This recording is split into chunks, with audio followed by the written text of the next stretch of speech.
Hi, good afternoon, and welcome to our Parent University workshop for High School Choice. My name is Rebecca Fast. I am with the Parent University team and the High School Choice team. And today we are very excited to welcome the High School of Choice Administrator, Stephanie Heilig, who's going to walk us through High School Choice for the class of 2026. So parents, families, schools, we thank you for being here with us today. And we invite you to stick around to hear about High School Choice for this year. So Stephanie, I'm going to pass it over to you and you can take it away. All right, thank you, Rebecca. Hello, everybody. Hello, families. Hello, students. Thank you for taking the time to join us for hopefully what will be a very informative lesson for you on High School Choice. Again, as Rebecca said, I'm Stephanie Heilig. I am the High School and Middle School Choice Administrator, and I'm feeling a little bit like you are too. I know a lot of you are nervous, you're excited, you're probably both, and believe it or not, I'm with you too. I have an 8th grader, so I know how you feel. And this is my first time as the administrator over High School Choice. So I'm very excited to be with you today, and I certainly hope you'll get a lot out of our presentation.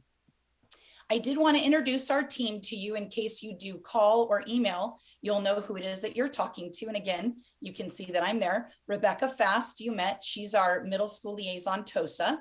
We have Sam and Yolanda. They're actually on doing our translations for us right now. I believe some of you have Gloria as well. She's doing some translations.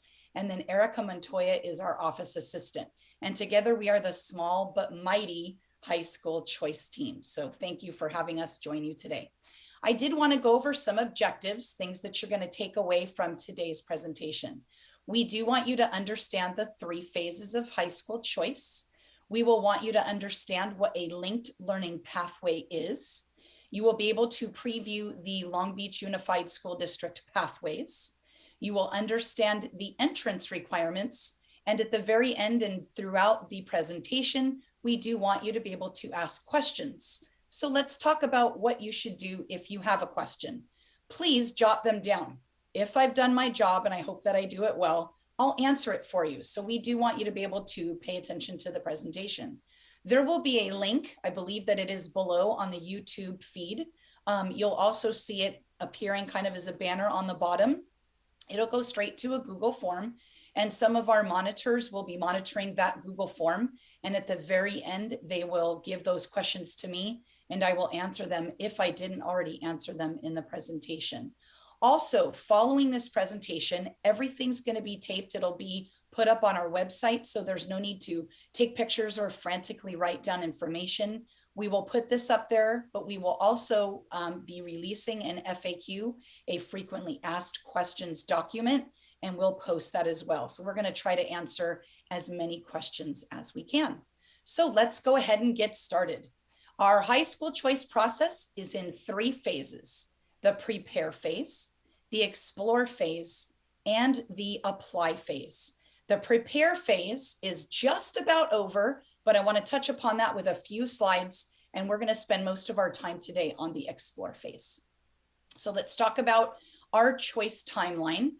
So October through November, if you are joining us and you are a Long Beach Unified School District family, you are already prepared for High School Choice as long as your parent view address and information is up to date.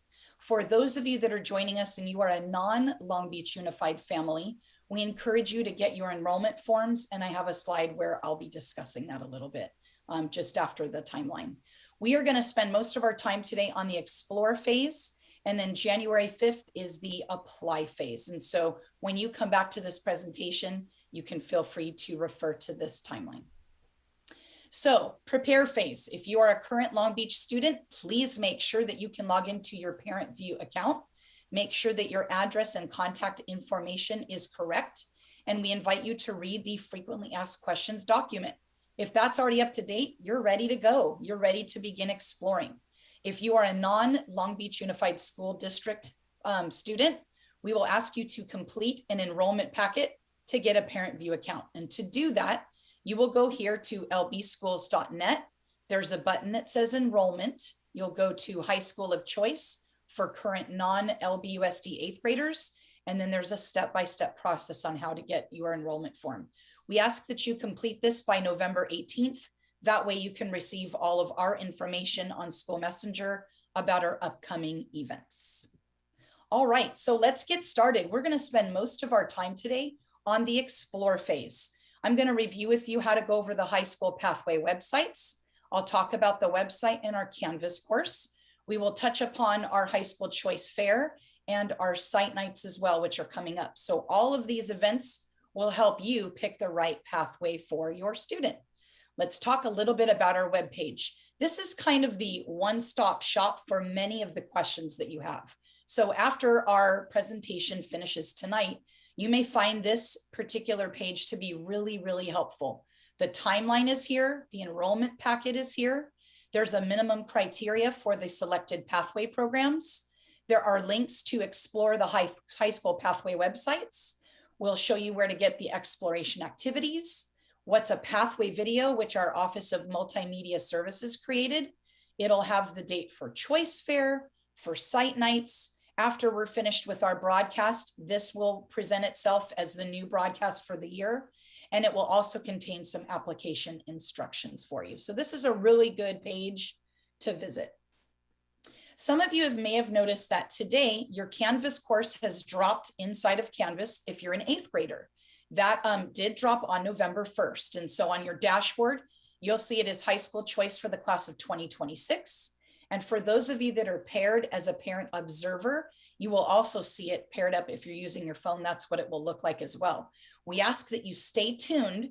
Your middle school counselors will be administering a lesson to you, probably right around Thanksgiving break, probably the week before, where you're going to get to explore all of the different lessons that there are, and you will get to explore the websites. You'll be maybe a semi-pro on high school choice, but you'll be able actually to do that with the friends that you have in your class.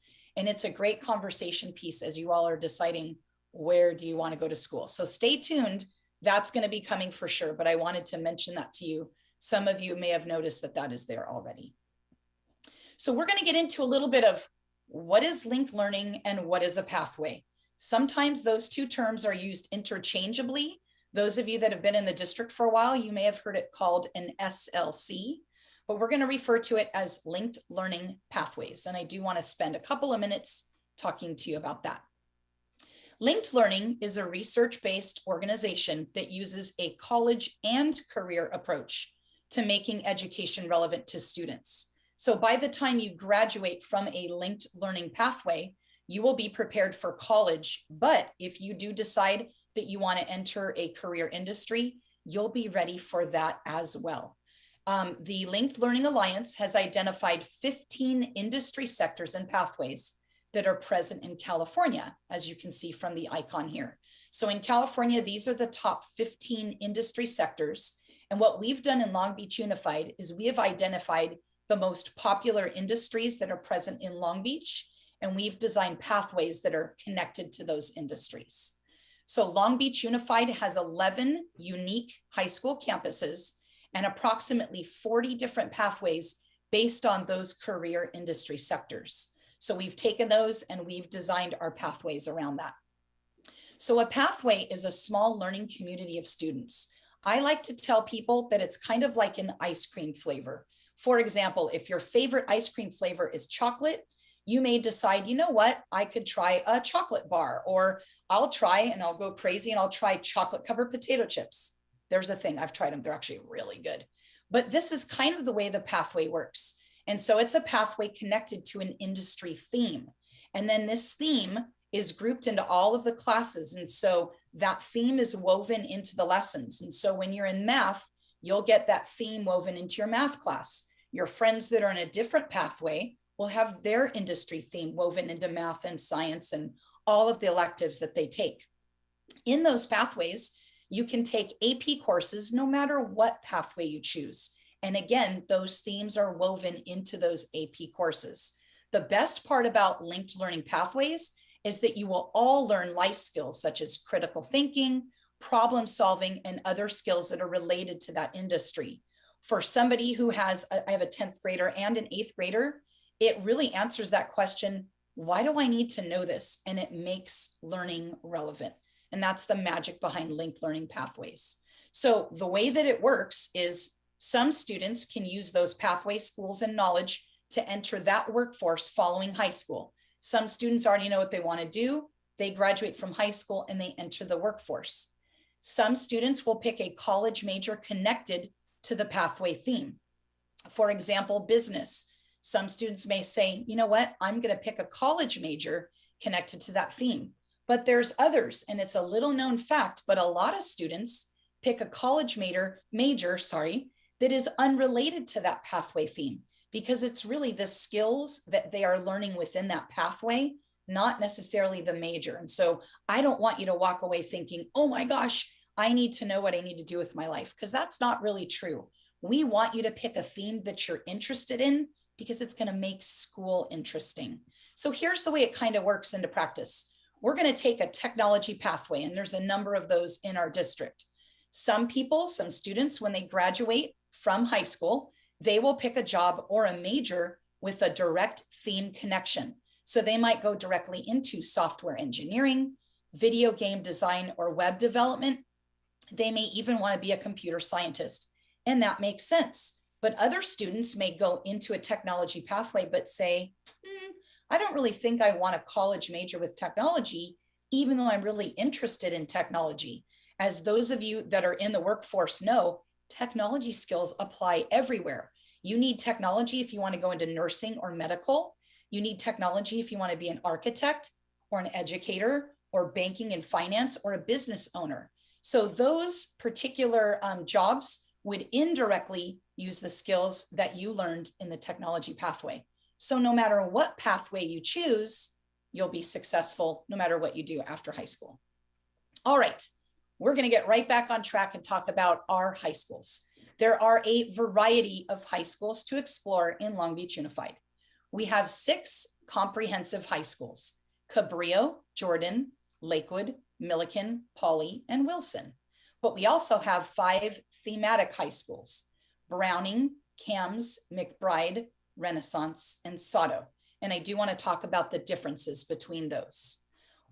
First, before I get to those, I did want to show you our website. And so as you leave here, but you'll also preview it with your middle school counselor, you can actually go on and explore all of these on your own. So when you get to the website, you'll click this link, you'll get to our website here. And if you scroll down, you'll get to this button here, which is High School Pathway Websites. Click there and you'll get to that screen that I just showed you. You may explore by industry. If you think you kind of know what you want to do, explore the high schools that offer a particular industry that is of interest to you. So you can see here, these are the industries that we offer, but maybe you don't want to search by industry, you want to search by high school. So you'll click here, you'll search by high school, and you can go to any of the high school websites to take a look. We are going to visit Jordan High School today. So I've clicked on Jordan. I scroll down, and these are the 4 pathways that Jordan offers. Let's go to LEAPS. So if I click on LEAPS, and you'll see that all of the websites are designed very similar. You're going to see a pathway description that tells you an overview of the pathway. It'll tell you the entrance criteria down here, which is what you need to know. And then they give you a sample schedule. So it's not set in stone, but if you're a 9th grader, 10th grader, 11th or 12th grader, this gives you a snapshot into the classes that you will take. The pathway elective classes are shown in bold. Those are up here at the top. And then below, you'll see in order the other classes that you'll take. So you'll notice that English is offered in all 4 years. Math is 3 or 4 years, and so on. And so this is a really great place for you to go and to look and see, am I really exploring, or can I go explore this on my own if I don't get an opportunity or I need more information? There is in some cases, an email, so you can get a hold of somebody to speak to about some information. You can also visit the work-based learning experiences and see the industry partners that the pathway has. In the center here is a wonderful kind of a snapshot, quick little video. And I know for all of you students out there, those are really telling. It'll give you a snapshot of what the pathway looks like. You'll see some students talking about some of the things that they've done, a short, quick little video introduction into the pathway. So all of our pathways are kind of standardized with this so that you can go explore on your own. All right, we're going to get back to our presentation. Let's talk about what the difference is between comprehensive and thematic. So some of you know, I want to go to a big school. I want the football games. I want prom. I want all those things that a big school has to offer. That's a comprehensive school. You're going to get between 2,000 to 3,800 students, maybe a little more or less. You'll get full CIF athletics. You can have pathways with and without GPA requirements. We have full special ed programs offered at our comprehensive schools, and residential priority is given if you decide to go to the traditional pathways. At a comprehensive school, we do give you residential priority. A thematic school is smaller. It has limited or no sports. It may have intramural sports, or it has a few. Most of these schools do have a GPA requirement to get in. We do not offer special day options for special education students. And here, there is no attendance boundary. So even though a small thematic school might be right across the street, they are strictly 100% high school choice. So there isn't a thematic school that has any residential priority. Both high schools will offer AP classes. They both offer clubs on campus. They will both prepare you for college and career, and both schools you must apply online. All right. So let's talk about a traditional pathway a little bit deeper.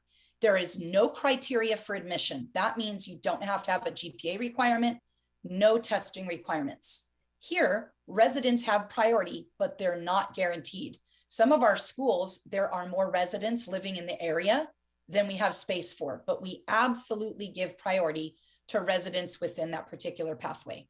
Here are some examples. Cabrillo's Port of Long Beach Academy of Global Logistics, or AGL, is an example.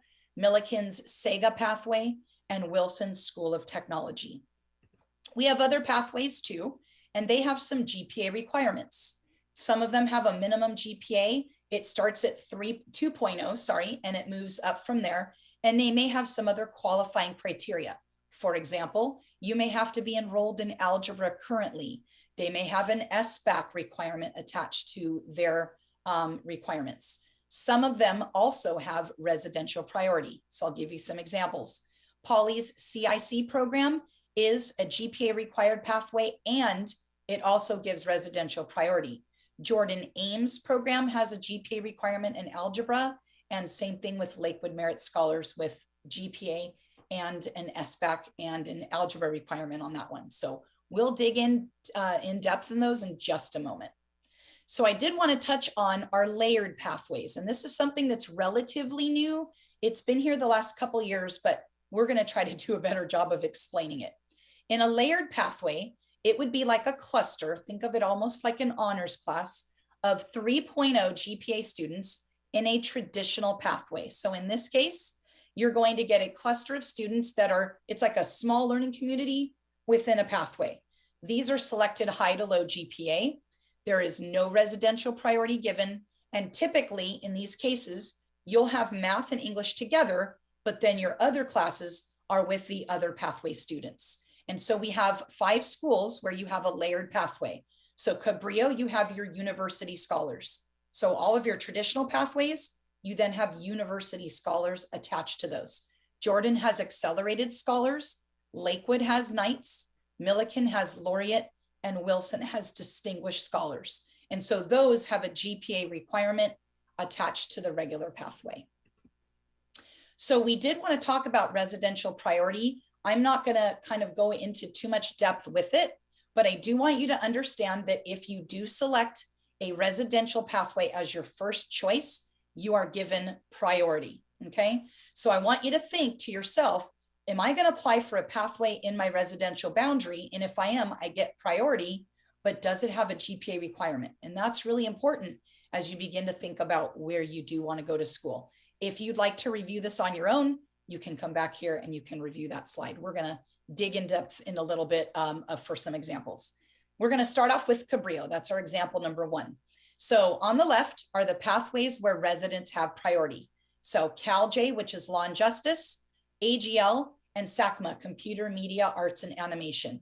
Those 3 pathways, if you're a resident at Cabrillo, you have priority in those pathways over students that do not live in that residential area if you choose it number 1. Now, these pathways at Cabrillo have a GPA requirement, therefore, they prioritize GPA, not residents. So our engineering and design pathway, there's a minimum GPA of 2.0. So if you're a resident and you don't have a 2.0, you will not be eligible to apply for that pathway.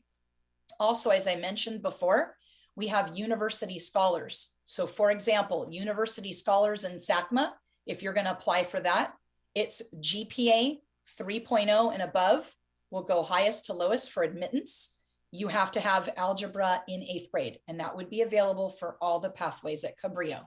So all students who put this pathway number 1 on our application are considered from highest to lowest until that pathway is filled. So if you don't have a minimum 3.0, don't go for the University Scholar SACMA. You would go for the traditional SACMA pathway. Let's look at Lakewood. These are the pathways where residents have priority. ATM, which is technology and media, DMAC, digital media and arts, HOSM, health occupations and sports medicine, and environmental resources, which is our Odyssey program. If you're a resident, you have priority there if you pick it first. These programs at Lakewood prioritize GPA. So that would be merit scholars. You need a 3.4 minimum GPA. You need to be enrolled in 8th grade algebra, and you need to have a 2,500 or higher on your ELA SBAC. And that would be from your 7th grade SBAC exam. Nights, for example, nights in HOSM, there's nights for Odyssey, nights for DMAC, nights for ATM, but this would be a minimum of 3.0 to allow some students who are not residents the opportunity to apply to Lakewood under that GPA requirement. Okay, so hopefully that explains a little bit of our layered approach. These pathways I did want to show you, these here are examples of some minimum qualifying criteria. So you can take a look over that very quickly from wherever you are and see, ooh, okay, maybe I fit there, or maybe I meet that requirement and maybe I don't. So feel free to review this at your leisure. Some pathways, even with GPA minimums, can be considered pretty competitive. What begins to happen, let's take CAMS for engineering, although the minimum GPA requirement is a 3.0, last year, the GPA lowest that was accepted was a 3.0. We had quite a few students that applied. And so again, when it ranks from highest to lowest GPA, there can be a cutoff for those spaces. So Millikan, Laureate Compass, Laureate Sega, and PACE as well had a cutoff at right around a 3.2. And then Wilson Wave also had a cutoff of 3.83. There are a few others that historically have fit these requirements. And so when you go and visit your schools that you're interested in, I would certainly ask them about that. That may make a determination, especially if you're a student that might be close to that borderline GPA. So you may want to ask them, hey, do you know where the cutoff was last year? How competitive do you anticipate that pathway being? They'll be able to tell you a little bit about that. And so will our office too. So did want to talk a little bit about what happens if there's enough space, where do I go? Well, the first priority is granted to students who live in that residential area. The remaining spots will be randomly assigned to other applicants. So after we go through the residents, if there are remaining spots, it's random. Applicants not accepted, automatically we go down to your second choice.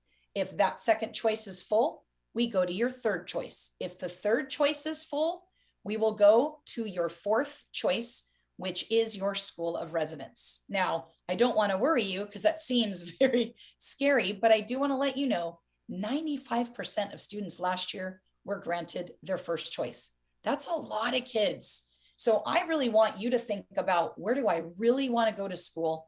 And we really want you to put that down as your first choice. Again, chances are 95% of you, you're getting your first choice. Okay. So this, just kind of being transparent with you, for last year, these were the number of seats available, and these were the number of students who picked this pathway as their first choice. So in most cases here, again, with the exception of the laureates, in this case, we're going to prioritize the residents. So if you are not a resident and you don't fit into one of the layered pathways, it could be very difficult for you to get into that particular pathway.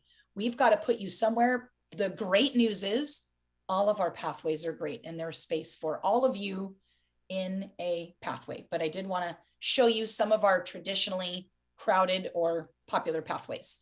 So here are some considerations to think about for you and your family. There is no priority given to any students coming from a feeder high school, sorry, middle school. So let's say you go to a middle school that is right across the street from the high school, but that's not your resident. you have to go where you live. If you're not a resident of that high school, there is no priority given if you go to the middle school across the street. No student is guaranteed their school of residence. However, they are given residential priority to the pathways at their site when you choose it first. If you don't choose it first, that's when it gets a little bit tricky. But again, we give priority for that. Our small thematic high schools are not considered residential schools, even if you live across the street. For those high schools in particular, they go strictly with GPA. Okay, some other considerations. There's no guarantee of a site, even though you have a sibling enrolled there. We try to put you with your sibling, but we can't guarantee, especially if it's not your school of residence. So we do want to be very transparent about that. That is something to think about. I wish it was, but transportation is not offered to any high school of choice. And so if you are able to come to our choice fair, we are going to have Long Beach Transit, which will be there available to you to answer a lot of questions about bus routes and different opportunities that are available to you. But that is a consideration. So you do want to make sure when you're choosing a school, we want you there. So we want you to be able to get there as well. Finally, please, please, please make sure that your address is updated in Parent View. If you need to update your address, you will have to provide 2 proofs of address to your school registrar. If you need some help with that, you can call your middle school secretary, and I'm sure somebody there will be able to help you out. So you're probably after wondering, I've talked a lot. I know I'm even tired. I'm tired of talking, but that's all right. How will I choose the right pathway? How are you going to know?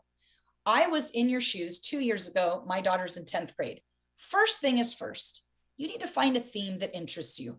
If you do not like art, don't pick an arts pathway. Even though you've heard it's amazing, or it's interesting, or it's the school across the street, you're going to be miserable. If you're not an artist, that's not the pathway for you. So think of a theme that interests you, something that really you can live with for the next 4 years. Some people think, oh, I'll just get into the school and then I'll switch pathways. It's not that easy. The reason why is every single pathway will be full. If there's no space, we can't move you into that pathway as much as we'd want to. So I really want you to think about what can you live with for the next 4 years, knowing that you may not have a clue, but you may not know for another couple of years. So that's really important for you to think about.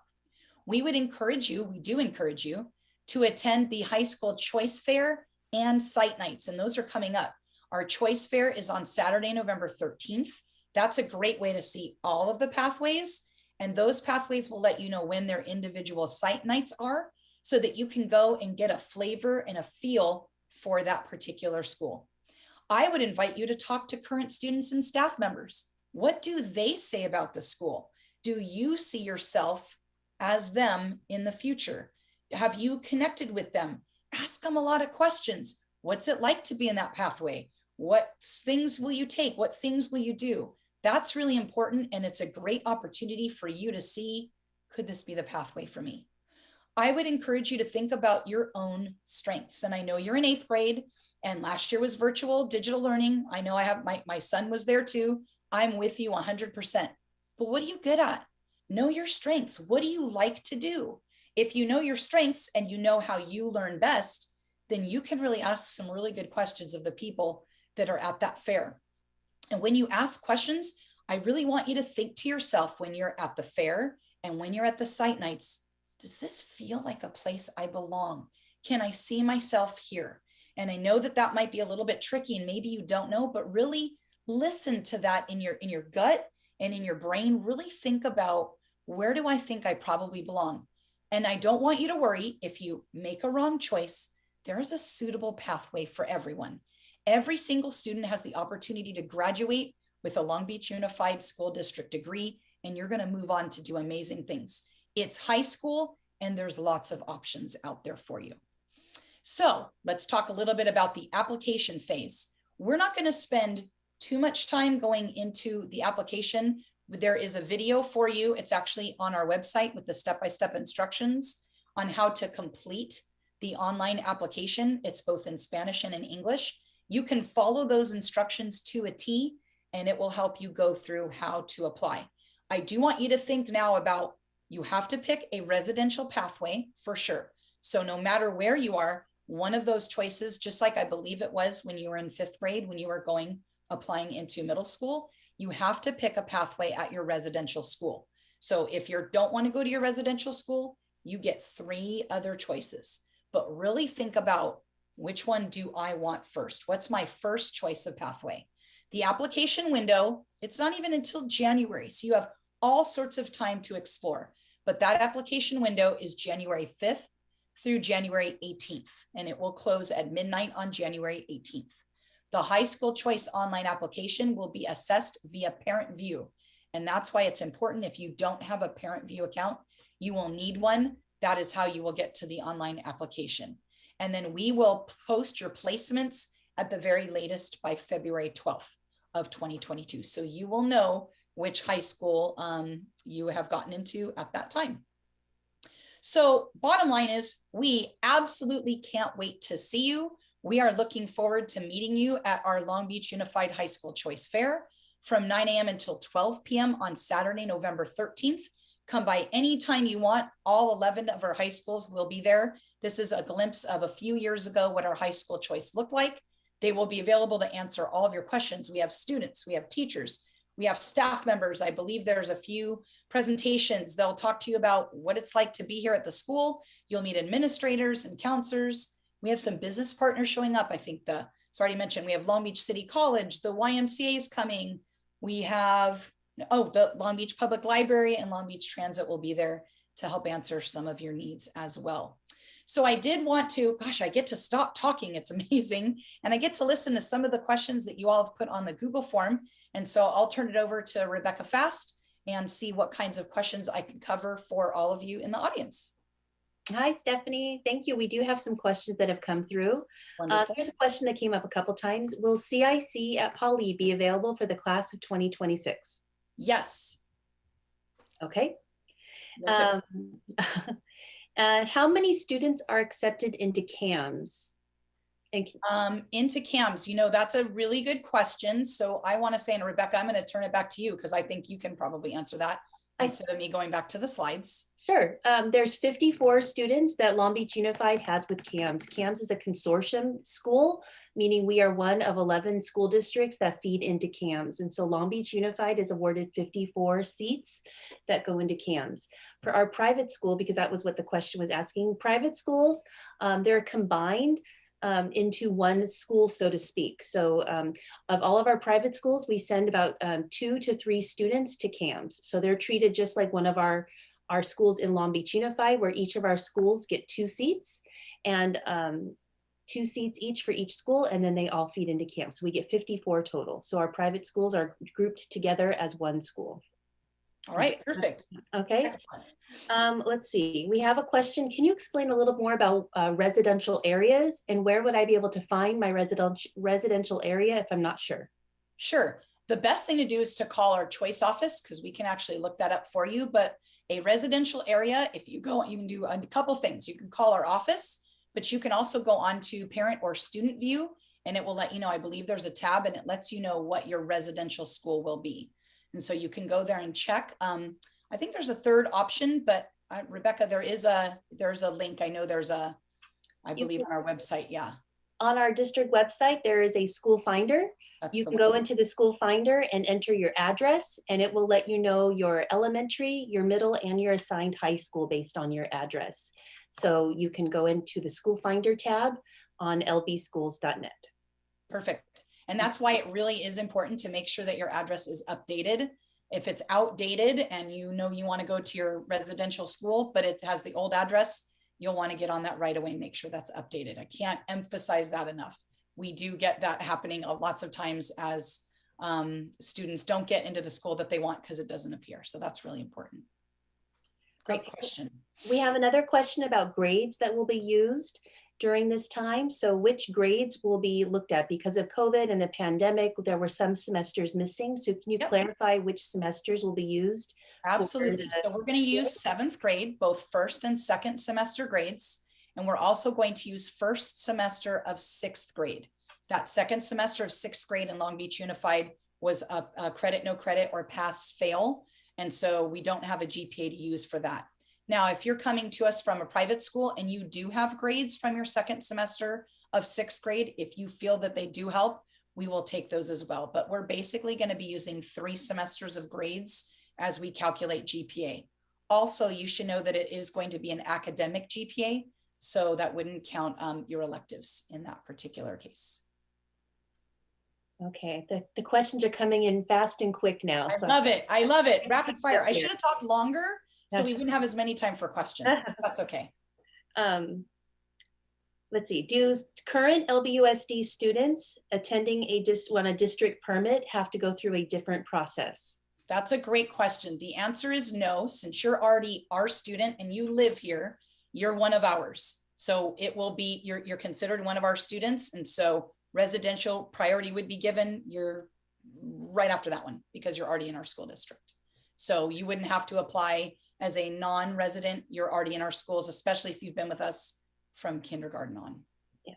One thing I can add though for those students is you will have to renew your inter-district permit. So as you go into high school, you will have to renew your district permit with your original district. So the high school will be asking you to update your inter-district permit. I think you have to do it at each level. So you might not have had to do it in 7th grade or 8th grade, but for 9th grade, you will have to renew your inter-district permit with your district. Okay, let's see, acronyms. A parent is asking if we can define some of these acronyms for the I'll try. I love it. The acronym game. For finding out the acronyms to all of these high school pathways. Oh my gosh. Okay. Well, we have a lot. Are we doing rapid fire? Is it like the acronym game? Or maybe you can just tell her where she can find the answers to all of those. Mm-hmm. So the best thing that I would do for your different high schools is I would go to School of Choice website on LBUSD and I would click over, but my screen's on there. I would ask you to go, you can visit by high school and then click on the high school. Down below, there's the icons and it'll tell you what each of the acronyms is. Okay. And it'll give you the industry area as well, sorry. Yeah, that's okay. And this parent was specifically asking for CAMS, and CAMS is the California Academy of Math and Science. It's located at Cal State Dominguez Hills. So it's a little bit different than most of our other high schools. And so that's what that one stands for. But yes, there are lots of acronyms. This parent is asking, can you apply for different pathways at the same school? Yes, and that actually brings up a really good question. You can definitely apply. So I want to clarify things. It doesn't work like a college. So I know those of you that have had older children that have applied to college, you can apply to 20 colleges and then you get to pick one. We don't operate like that here because we have to place everybody in a pathway. So you can apply for all 4 pathways at Jordan. You can apply for all the pathways at Cabrillo, but you do have to rank them in that order and you will be given, we'll start with your first choice of pathway. So it's not like, oh, if I don't want my first choice, I'll move to my second choice. It is really will place you in one of those pathways. And the reason being, every other student in Long Beach Unified needs to be placed as well. So it isn't an or, you don't get to choose this one or that one. You really do want to think about which pathway do I want to put first, and then all the rest rank them in that order. If your residential school is the one you want first, pick the pathway, move it to the top. Chances are you'll get residential priority and you'll get in. If you do not want that pathway, then you'll want to put it toward the bottom. And then you'll want to think about where do I want to kind of order or rank my other pathways from there. Okay. Next question here is, do you have to choose a pathway? Yes, you do. We are wall-to-wall pathways in Long Beach Unified School District. So every school you go to, you will have to choose a pathway. Right. So even if I'm going to the school that's just across the street from my house, I still have to choose a pathway, right? Yep. Okay. Let's see. There are some parents asking about any waivers from the pandemic or due to COVID. We got that several times. Are there any considerations?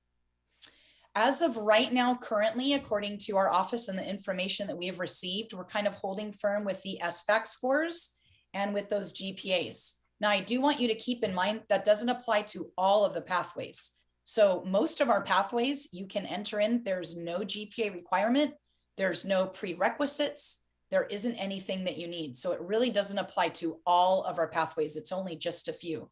So you would be excluded from those, but you're open to all of the other pathways which can offer as many AP courses as you want. They can offer a lot of different elective courses and choices that maybe some of the others don't, because you're kind of pigeonholed into one area, but no. So we're holding firm to that. I do think I don't foresee any changes in that department. But again, keep in mind that many of the pathways that we have most do not have any requirements at all. Okay. We have a question here about what is really the difference between like SEGA and Laureate SEGA, or Distinguished Scholars Med Bio versus regular Med Bio at Wilson, or some of these layer. What really is the difference between those two? So good question. So you can certainly ask the schools, but what that layered approach does is it takes students who are 3.0 GPA and above, and it'll cluster them together in math and English. And so the math course, typically they would take geometry, which is considered Geometry Excel, because they're already enrolled in algebra, and then they'll take honors English. And so those are the two clusters of classes that they'll take together. And then they join the regular pathway for all of the other courses, but they'll remain in that kind of, think of it as an honors cluster for 9th grade, 10th grade, 11th grade. And then as they begin to branch out 11th and 12th grade, they're encouraged obviously to take AP courses. Many of those layered pathways do have awards, banquets, things like that for students that are in that layered pathway. So that little upper level, the cluster that's together. But the idea is that they do take those math and English courses together. So it's like a smaller group within a larger pathway that they're lumped in together with. Okay, thanks, Stephanie. Sure.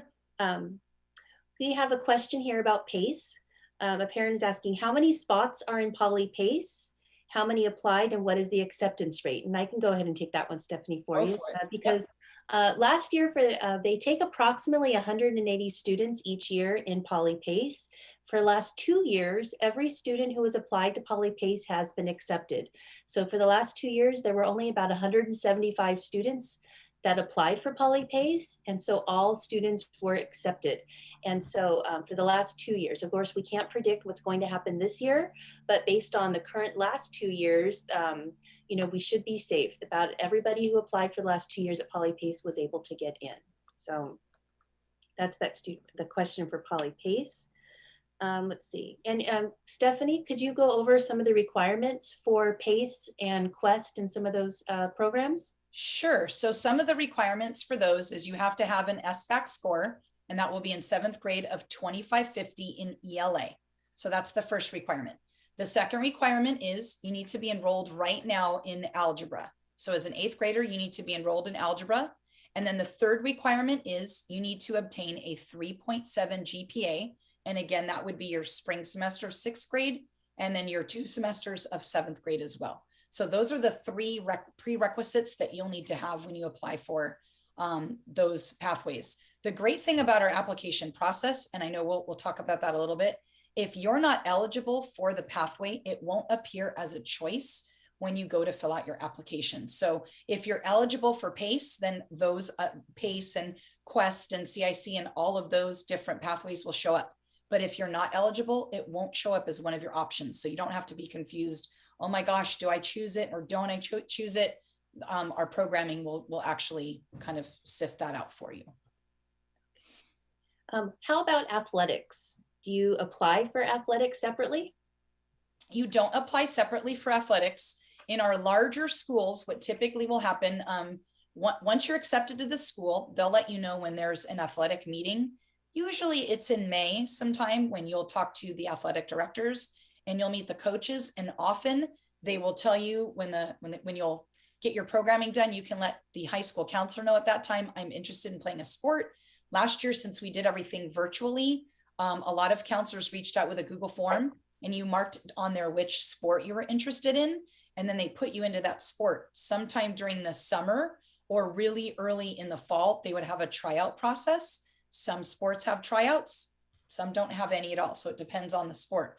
But that's a really great way to get information, is to attend one of those meetings after you are accepted to the high school, and they can tell you a little bit more about sports. But that's typically how it works for most of our larger schools. In our smaller schools, again, that would be a question to ask them once you've applied. So when you're thinking about a school, I wouldn't go to a school based on the sport.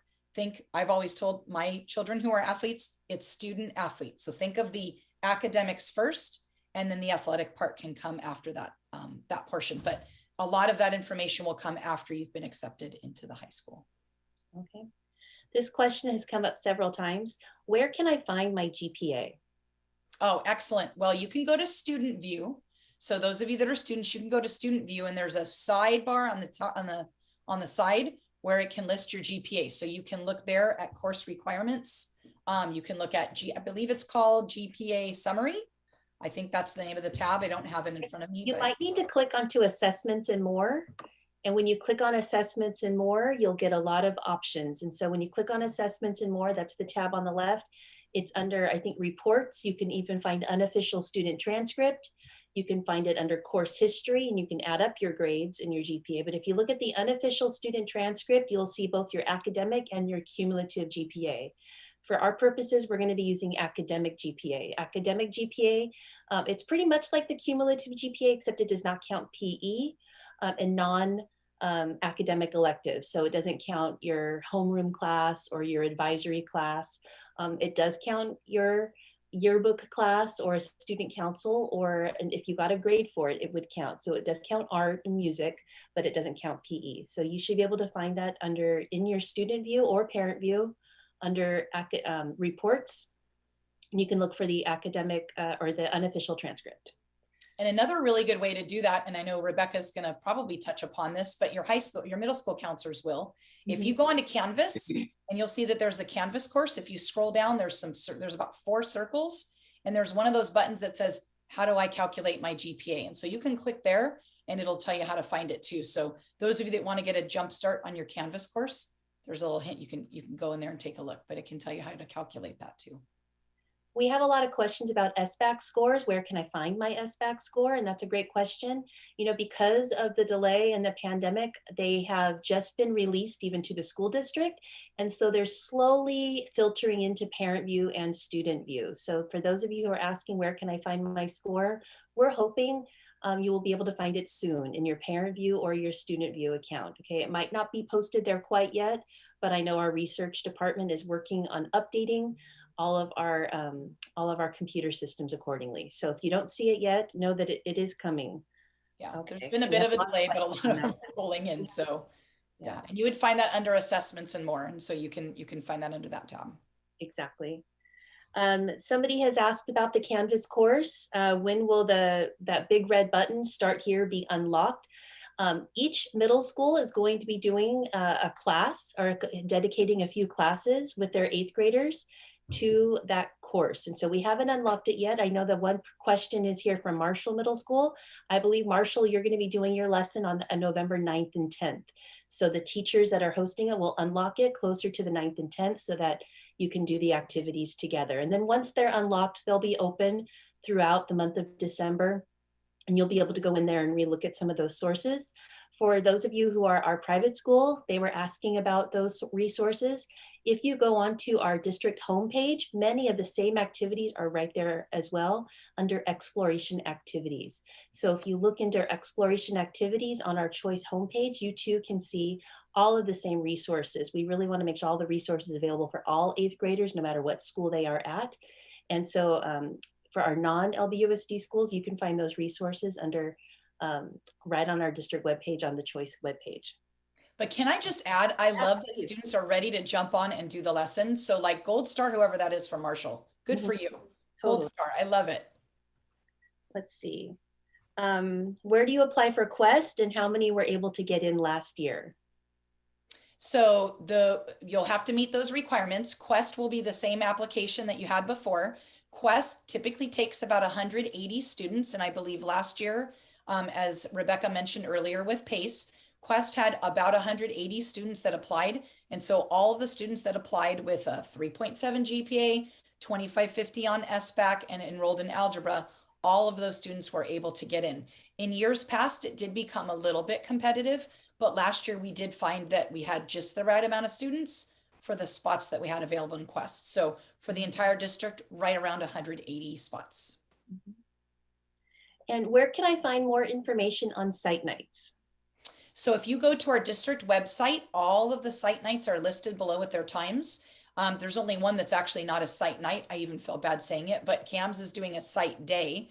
Theirs is on a Saturday, but everybody else is running from 6 to 8 p.m. If you go to the high school choice fair, what I would encourage you to do is go to the schools that you're interested in. They will also have information for you on site nights, but they basically will run from right after Thanksgiving break that Monday. I think the first one is Wilson. And I believe the last site night is Poly, which is the Wednesday before we're out for winter break. So that 3 weeks in between Thanksgiving and winter break is when you'll find all of our site nights and one site day. But you can see all of that on our website. Yeah, it's also in the Canvas page. So if you are a Long Beach Unified student, all of the site nights are also listed in your dashboard on the Canvas page. So you can find them there. And hopefully you see some of our posters around your campuses. Hopefully you have posters of all of the site nights all around your campuses. And I believe from our high school choice office, we will also be sending some voicemails and texts and emails alerting families to when some site nights are coming. So we will definitely hope, keep you posted and informed of when those site nights will be happening throughout our district. Okay. And we just got some kind of look at hot off the presses. This is I love it. Live. We have our friends at Hughes have said that it is under the student view tab. You can see your test scores. So test scores are live and they are in your student view. So for our our Long Beach Unified friends out there, it is in your tab for your scores. So again, okay, Hughes people, you get another gold star, like extra credit almost. That's great. Thank you. Thank you, Team Hughes. Okay. I'm going to read this parent's question just as it came in, and I know we're getting close to the end of the time here, so just a few more. McBride and Sato, are a certain amount of seats a proportion for private school students as they are for CAMS at those two schools? They are not. So typically for those two schools, we're going to give priority to our current Long Beach Unified School District students that are already with us. And then with any spots available, we'll open that up to anybody coming from private schools. So residents are also treated the same as Long Beach Unified. Correct. So if you live in Long Beach Unified and you are a Long Beach Unified, you are considered equal to our LBUSD students. So you don't lose out on priority. And for McBride and Sato for the last 5 or 6 years, that every single student who applied to Sato and put it as their number 1 or 2 was able to get in. For McBride, historically, if you put McBride as number 1 on your high school choice application, you will get in. So historically, again, we can't predict what will happen this year, but as Stephanie said earlier, 95% of students last year get their first choice. So odds are, if you put one of our high school pathways as your first choice, odds are you're going to get it. Most of our high schools really do take their first choices. And so the same thing went for McBride and Sato last year. Okay, let's see. Okay, I think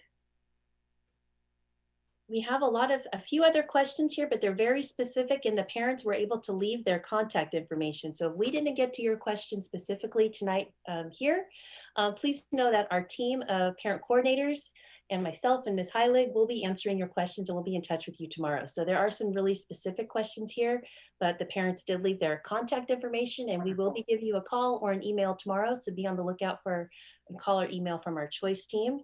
Let's see. We'll do 2 more here. How about we commit to 2 more?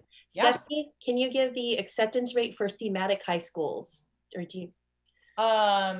For our theme, they're all a little different, so I don't know it offhand. I can say with the exception of CAMS, they're about 100%. So if you put Renaissance number 1 on your high school application, you're going to get it. If you put Sato number 1, probably going to get it. Same for McBride and Browning. CAMS is the only one that gets a little bit more competitive because again, we're part of that consortium and we have such few limited seats. So, one more time, Stephanie, if you can go through what section of Parent View can you find their SBAC scores? So and I'm trying to remember what Hughes told us. So if you go under Student View, you go to Assessments and More. Mm-hmm. And I believe it's under that tab. And so then you can go and find your SBAC score. Now, I don't want you to, some of you might get a little bit worried because there isn't one. It could be for 2 reasons. Number one, it hasn't been reported yet because again, they're slow in releasing a lot of that information. Much of it is just new as of 2 weeks ago. So it could still be coming, but it also could be if you didn't take the SBAC last year, you won't have a score for the SBAC. So that could be 2 reasons why it's not there. So be patient, keep checking back. And if you have questions, and I'll be able to take more, but our phone number is there for high school choice office, but you can also email us at parentuniversity@lbschools.net, and we will be able to either reply to your email or take your phone call, and we'll reach out to you with some information. Okay. Parents and families, we're so excited you all came out and joined us tonight. Ms. Heilig, we thank you for your time and answering these questions, preparing all that information for us. We know it's an exciting time for all you 8th graders and for all the parents of 8th graders. So we are here to help you. On the choice team, we are all parents. We all either have students in your shoes or have been in your shoes. So we really are here to help you. So if you have questions, please feel free to reach out to your school counselor or to call our helpline, to call our email us. Check your Canvas course for more information and for more details. We are definitely here to help. So on behalf of the Choice team, I want to thank you all for coming tonight. Have a good evening and have a great week. Thanks for coming. Good night, everybody. Take care.